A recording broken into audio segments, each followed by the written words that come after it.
Moi, j'en ai un clair en tête, c'est la Kalachnikov.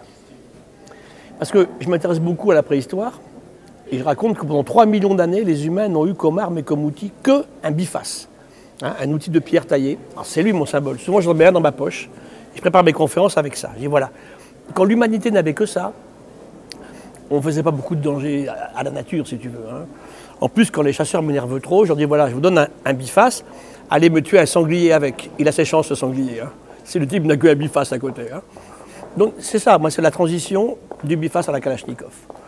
Et je vais beaucoup en Afrique, on essaie de sauver les derniers éléphants, les rhinocéros, les girafes.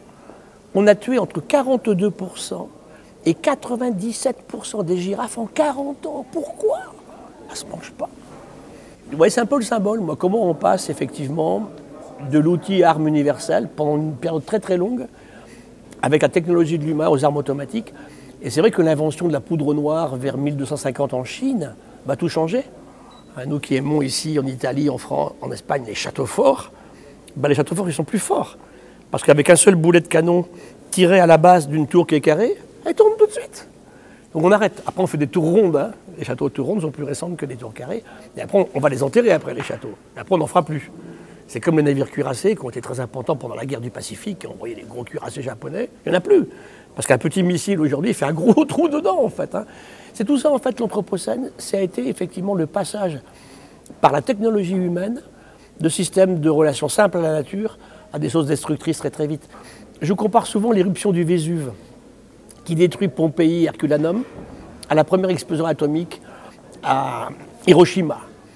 C'est le même résultat.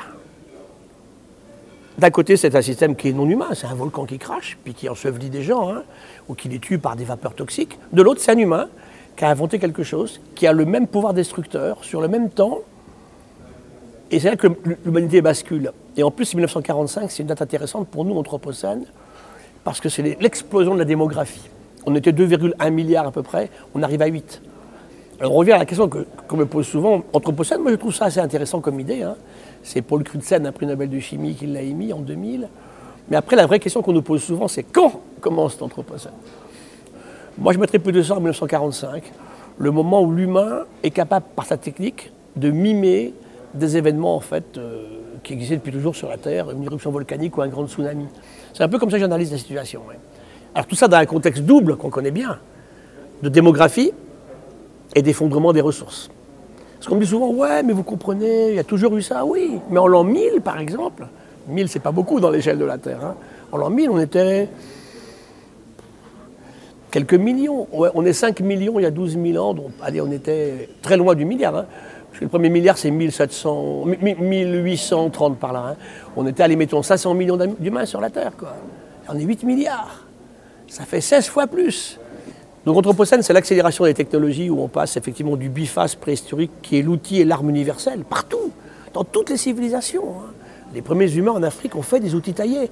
On les retrouve après en France, quand Boucher de Perthes, à Abbeville, dans le nord de la France, trouve ces cailloux qu'il appelle des galets aménagés. Il dit c'est fait par des humains. Tout le monde rigole, il n'y a pas d'humains. Et la question aussi qui me préoccupe beaucoup aujourd'hui, c'est le statut des femmes, qui n'est toujours pas reconnu. C'est la seule espèce que je connaisse qui vraiment ne considère pas un de ces deux sexes. Moi, je suis prof des universités, je discute souvent avec elles. Hein. En plus, j'enseigne en médecine, à l'agro, à l'école Veto. J'ai 3/4 de filles. Elles n'ont pas les mêmes destins, les mêmes carrières. Donc, il y a une vraie question. Comment on élève les garçons? C'est une vraie question.